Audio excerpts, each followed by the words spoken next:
I can guarantee you that you don't need a big filter to have a beautiful aquarium.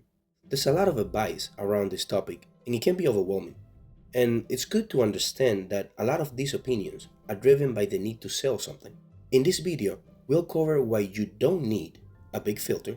We'll go over some examples from my personal experience that are proof of this, and I'll give you some actionable tips to achieve great filtration with a tiny filter.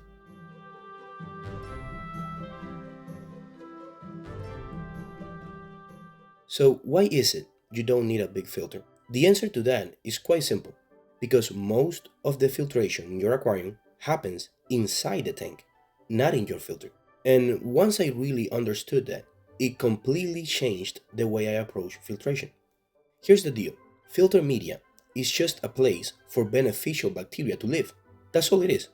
The more porous it is, the more bacteria it can hold. That's the whole reason behind buying a big filter. More media, more bacteria, more filtration, right? And yeah, in theory, that sounds great, but in reality, there's only so much ammonia and nitrite being produced in your tank. Your fish and plants create waste, sure, but it's a limited amount. That waste is what the bacteria feed on. So if you have a giant filter packed with media, but only a small amount of waste, most of the bacteria either dies off or never even establishes. It's just sitting there, unused. And what we tend to forget is that the aquarium itself, your rocks, your substrate, your driftwood, all of that is covered in beneficial bacteria. And since that bacteria is physically closer to where the waste is being produced, it's the first to get to it. The bacteria in the tank does the heavy lifting, while the bacteria in the filter is kind of just there for backup. So at the end of the day, you are only using maybe a quarter of your filter's capacity. Now, if you've watched some of my videos before, you know that I have large canister filters, and I've always been a big supporter of using oversized filters. As a matter of fact, the third video I made on this channel was about that. So why am I saying this now? Because I've had some recent experiences that made me look at this under a different light. So next, I'll show you exactly what I mean by that.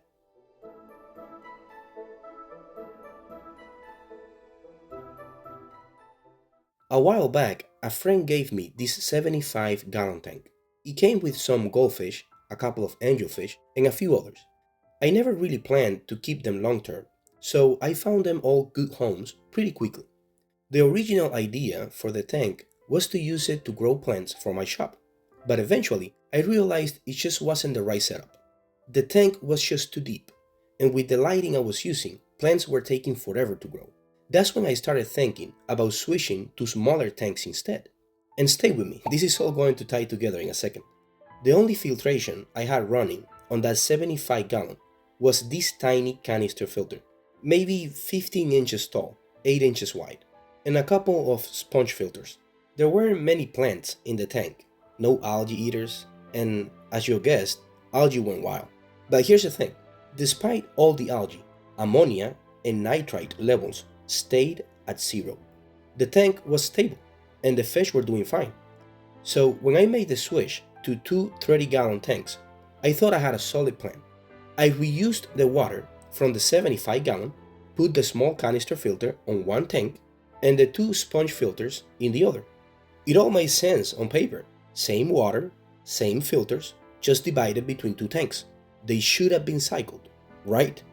Well, nope. Ammonia and nitrite levels went through the roof. I had to do constant water changes, and it took a full 2 weeks before both tanks were truly cycled. That's when it hit me. The real filtration in that 75-gallon wasn't happening in the filters. It was happening everywhere else. The glass, the substrate, the hardscape, all the surfaces in the tank were doing the heavy lifting. So in the next part, I'll show you exactly what I did to achieve the ideal biological filtration in both these tanks, and how I kept my fish safe while the tanks were cycling. Also, you'll see the tank's exact water parameters and how they look now, and you can tell me if this works or not. And guys, if you're enjoying this video, remember that you can like and subscribe, and thank you so much to everybody who has already subscribed. Also, check out my shop for beautiful plants that are grown completely underwater and shipped with real love and care. There'll be a link in the description for that. Alright, let's go over the 2 simple steps I started using so I wouldn't need a giant canister filter ever again. And honestly, I really wish I knew this when I first got into aquascaping. Back then, I spent so much money on filters, thinking the bigger the better. If I had known what I know now, I would have put that money into better lighting, cooler hardscape, or just more plants. So many possibilities. Has that ever happened to you? Like something you learned way too late in the hobby that would have saved you time, money, or stress? I'd love to hear about it. Drop it in the comments. Okay, first step. Add surface area inside the aquarium. Most of the real filtration isn't happening inside the filter. It's happening on every surface in the tank.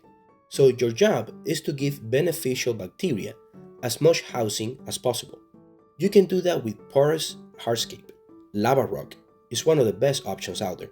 In one of my 30-gallon tanks, I used a 2-inch layer of lava rock on the bottom. For the other tank, I built this soil tray, basically a 12 by 12 basket with about 4 inches of aquarium soil. In both tanks, the bacteria colonies built up in the lava rock and in the soil. And here's how they look now. Fully grown in, healthy fish, and 0 ammonia or nitrite. Now, if you're setting up a new tank and don't love the look of a lava rock layer, I get it. But think about this, a lot of aquascapes use rock structures anyway, and those beautiful rocks can also serve as surface area for bacteria. You can even use lava rock as a base layer and then cover it up with your prettiest stones. And let's say you are not using much hardscape at all. Maybe you're going for a lush, plant-heavy Dutch style tank. In that case, your soil becomes the bacteria's home. You just want to use a good amount of it to get the same effect. Now for step 2, keeping the fish safe during the cycling process. When I realized I was having ammonia problems, I added some terrestrial plants. In my case, I use pothos, but you can use other terrestrial plants that can have its roots seed in water. Why? Because terrestrial plants suck up the same stuff that's harmful to fish, like ammonia and nitrites.